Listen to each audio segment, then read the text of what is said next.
Bueno, la pata de oca es el símbolo de una organización de canteros medievales. La pata de oca. Hay en muchas catedrales.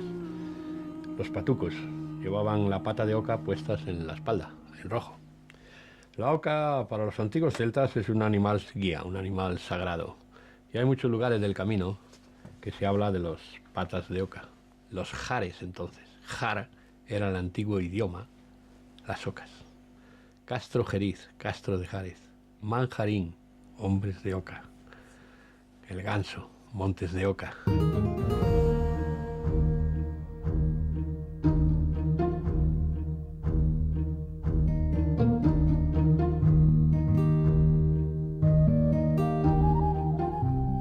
Algunas teorías atribuyen la autoría del juego de la oca a los templarios, que a modo de símbolo lo utilizaban para recordar el Camino de Santiago. Idearan o no el tablero, no sería equivocado pensar que los templarios utilizaron este juego como metáfora del camino jacobeo. Se puede trazar una correspondencia entre las casillas del tablero y sus correspondientes lugares físicos a lo largo del camino, y la analogía se presenta más que atractiva. En sí es el juego del camino del peregrino. Sales de tu casa, vas pasando por una serie de pruebas, regresas al jardín de la oca, en este caso Finisterre. Santiago es la casa de la muerte, muy cercana al final, pero la muerte iniciática. Y luego tienes que regresar a tu casa, donde te vas encontrando a los demás jugadores que van haciendo el camino, te los vas encontrando. No le puedes transmitir los peligros que existen para adelante. Y es muy significativo que está el laberinto, está el puente. Puentes en el camino prácticamente esotéricos o de estudio tenemos dos. Puente la Reina y el puente de Órbigo. Ponferrada es el laberinto. Ahí aparte físicamente se pierden la mayoría de los peregrinos. Está muy mal señalizado. Está la posada, que en este caso son los refugios. Está la cárcel, el Valle de Valcárcel, que está a 2 jornadas de aquí. En fin, los dados creemos que es la piedra fundamental, la piedra angular de las catedrales. Lo perfecto en este viaje sería ir de oca en oca, es decir, protegido al abrigo de un castillo o encomienda templaria. Pensemos en el peligro que entrañaba siglos atrás echarse al camino, atravesar montes, bosques y ríos, esquivar a salteadores, no enfermar ni perder las fuerzas. Cuando los templarios desaparecieron quemados o transformados en otras órdenes militares, sus protegidos, las escuelas, las hermandades de compañeros constructores del camino de las estrellas, recogieron el testigo. Y con toda la ritualística con la que ellos habían dado grados a los aprendices de oficio, desde albañil hasta arquitecto, fundaron toda la ritualística que hoy conocemos, quien la conoce, de la masonería. Uno de cuyos grados, más allá del grado 23, es el de caballero templario. Los constructores poseían grandes conocimientos astronómicos, heredados también de la escuela de los druidas y de sus antepasados más remotos, los compañeros de Horus, padres de las pirámides egipcias. Mucho de este saber privilegiado y ancestral queda bajo las coordenadas, el número, la disposición frente a las estrellas que conforman la enigmática arquitectura de los edificios cristianos,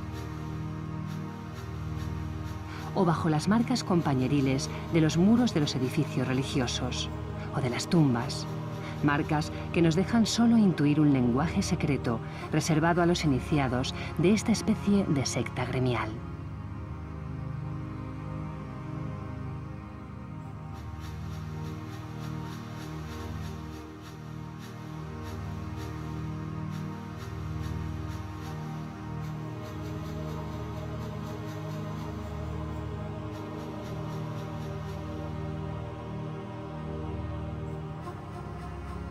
En Noya, la ciudad de la hija de Noé, está el cementerio iniciático de los maestros constructores de la piedra, donde dentro de ese precepto iniciático de grados de oficio de su fraternidad, cada uno de los aspirantes a arquitecto tenía que llegar hasta Noya, tallar en granito gallego su tumba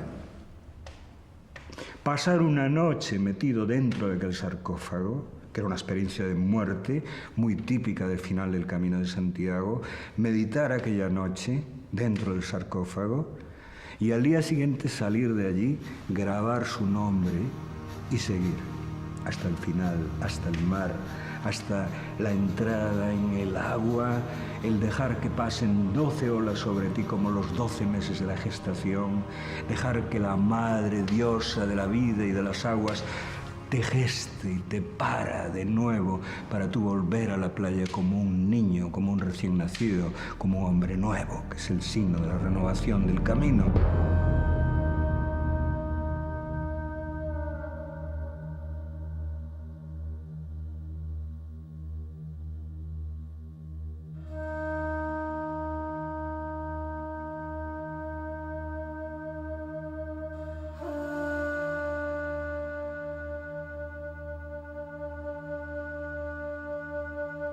El camino en sí es un camino interior, es un pasaje entero hacia el interior, hacia el templo de luz viva.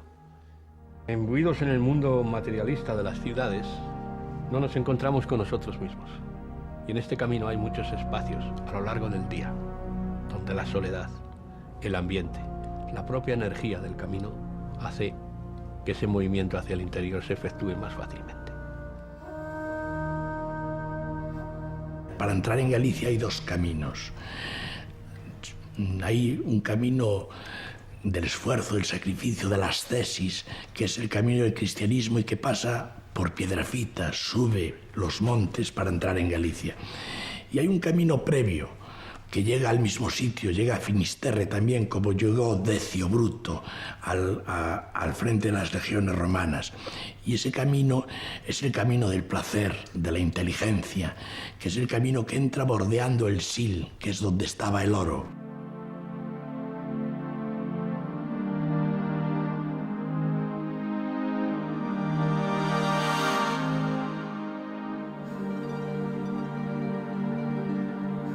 Los romanos también influyeron en la configuración del mito jacobeo. En el Bierzo se sitúan las médulas, minas de oro romanas que dan muestra de una época de esplendor que fue decayendo con las invasiones bárbaras.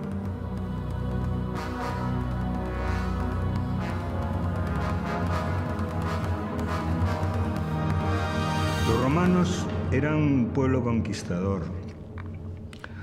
Su águila imperial es la madre de todas las demás águilas que adornaron los escudos de los imperialismos europeos, sus hijos. Y como al águila, ellos tenían que llegar hasta lo más lejos, era su destino. Ellos fueron subiendo desde las tierras ya conquistadas y civilizadas y romanizadas por ellos del sur español, donde antes había estado Tartesos, y siguieron costeando y costeando en dirección a un país del que habían oído hablar, pero el que ninguno de ellos había estado aún, el país de los muertos, donde se acababa el mundo, Galicia.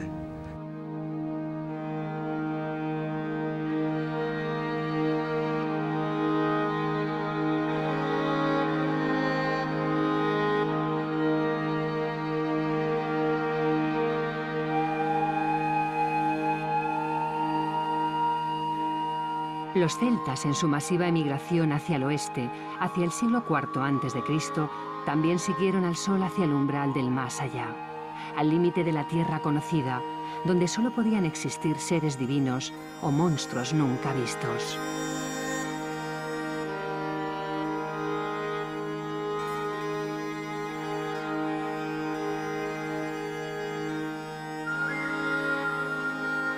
Bajo el auspicio de sus sacerdotes druidas, los celtas rendían culto a sus deidades reencarnadas en la naturaleza.